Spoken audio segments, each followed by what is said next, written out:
We're going to be doing something that a lot of people don't know how to do, but I think is a really, really important skill if you're going to be a car owner. So if you look here in my gauge cluster, wow, you cannot read that. I will. Anyway, that says maintenance required. So basically, on my car, what that means is that I need to change oil. So that's what we're going to be doing in this video. I'm going to be showing you guys how to change your own oil in your car, and it's going to be fun and really exciting, and this is going to be fun for a lot of people. It's my first time doing this, but I've done a lot of research about how to do it, and I'd like to kind of show you guys how to do it as well, and kind of just make like a vlog how-to video, and hope you guys enjoy. So first thing that you need to do when changing your car's oil is find your owner's manual. As you can see, I'm wearing gloves because I don't want to get grease and nasty stuff all over my hands. This is just a little precaution that I like to take. But you'll basically be looking through your manual, and you want to go to like the do-it-yourself maintenance section or something similar to that. And what it's going to do is it's going to tell you what you're going to need when changing the oil in your car. So we're going to go ahead and kind of go over what exactly that entails. Okay guys, here are all the things that you're going to need to change your oil.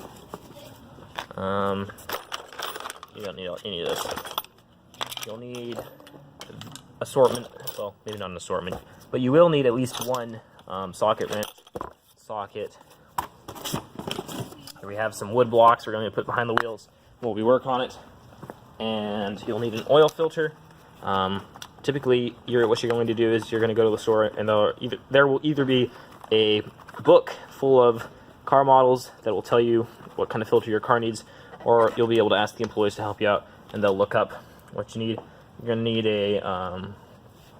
at the very bare minimum, a socket wrench ratchet with an oil filter attachment, or just a oil filter wrench.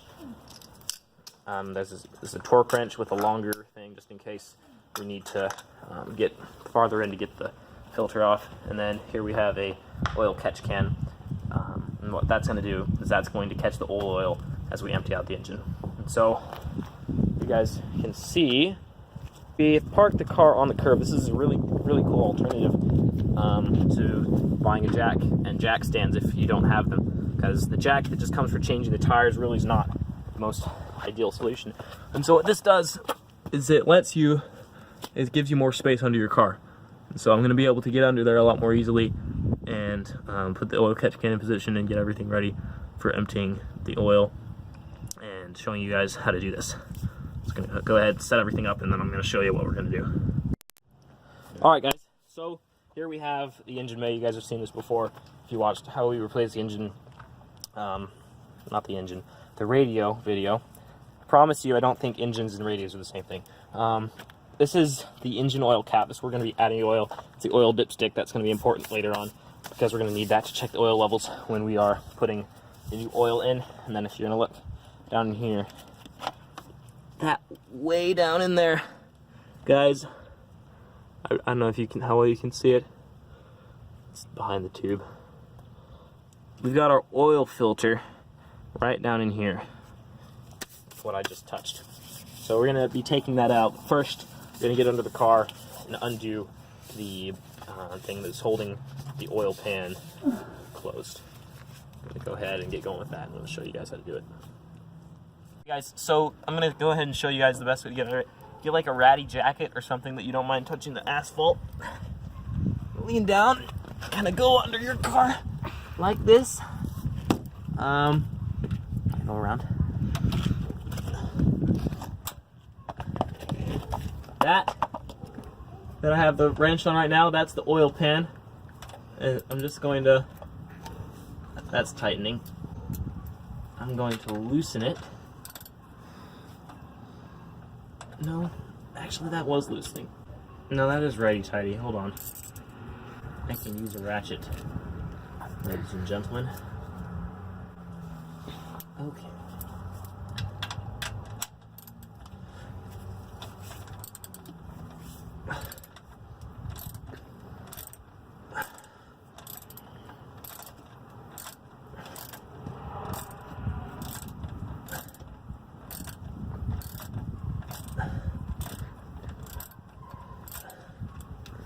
All right.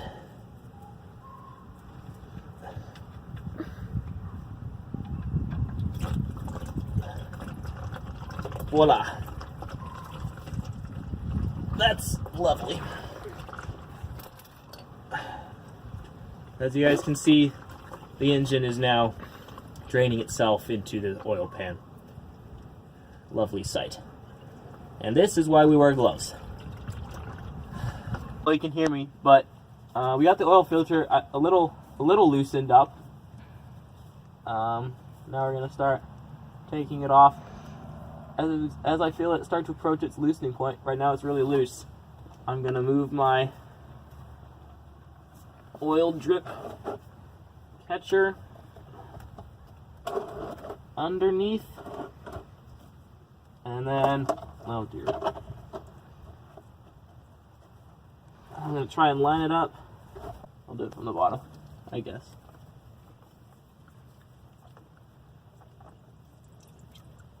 Yes, oil. I love it.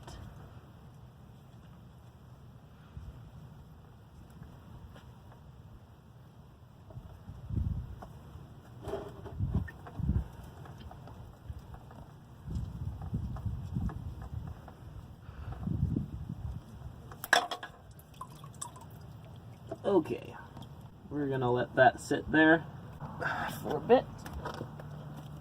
Don't want to get that on the sidewalk. That's a bad idea. Okay guys, so what we're going to do now is we have the new filter and the oil we're going to be using right here. And we're going to open up the new filter.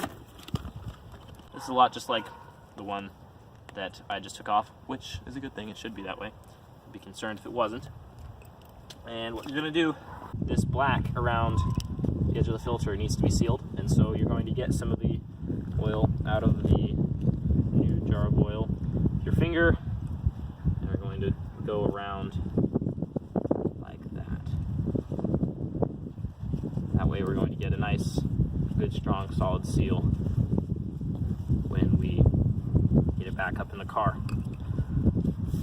We got the new filter. I'm going to line it up with the filter screw, and the key is to get it on straight.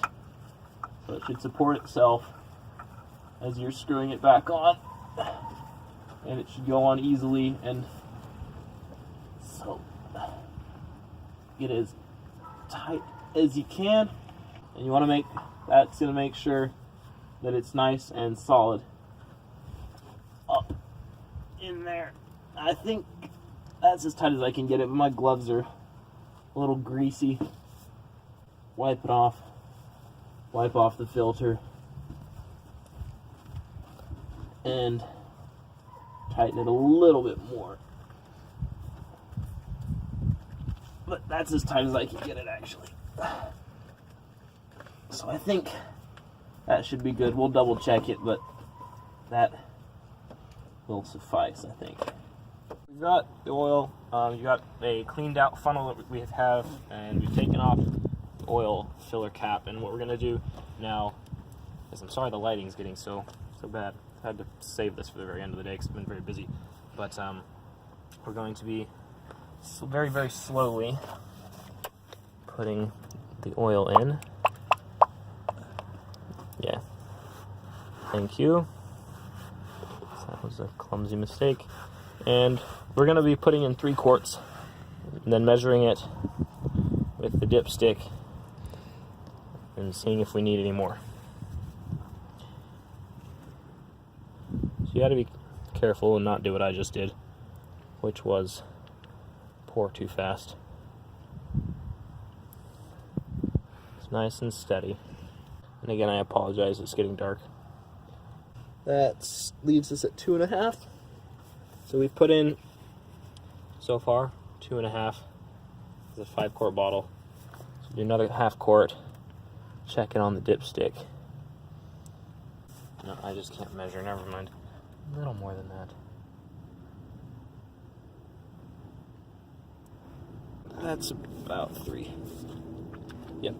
Yes, so this is what we're doing to make sure. Mad grip skills, guys.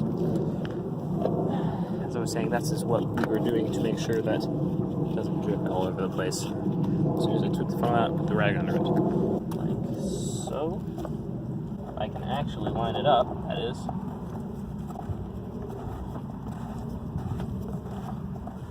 Here we go. Tighten it down.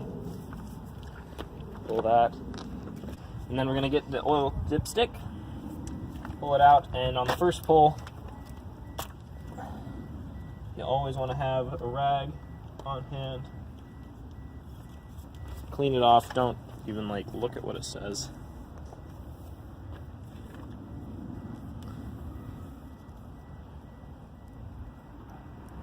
Okay. And there's the 2 dots of the dipstick on the dipstick, and you full is going to be the second. Choose the minimum. So I'm going to put the dipstick back in, pull it back out, and look at where the oil is. Looks like it's a little above minimum. So now we're going to pull the car back, get it on a flat surface so we can get a more accurate measurement, check the oil again, and see if we need to put more in. And check for leaks. Alright guys, I hope you enjoyed this video. We haven't checked it again yet, but we're going to check it, and if we need to adjust it, that's what we're going to do. I hope you guys enjoyed watching this. It was certainly a lot of fun to make, and I hope you found it interesting and informative. And I hope you also don't make any of the mistakes that I made. But again guys, thanks for watching. Please leave a like and subscribe if you enjoyed, if you'd like to see more. Sorry about the bad lighting again. I was trying to squeeze this in on a very, very busy day. But we managed to get it done, which is good. And again, thank you guys so much for watching. And we will see you next time.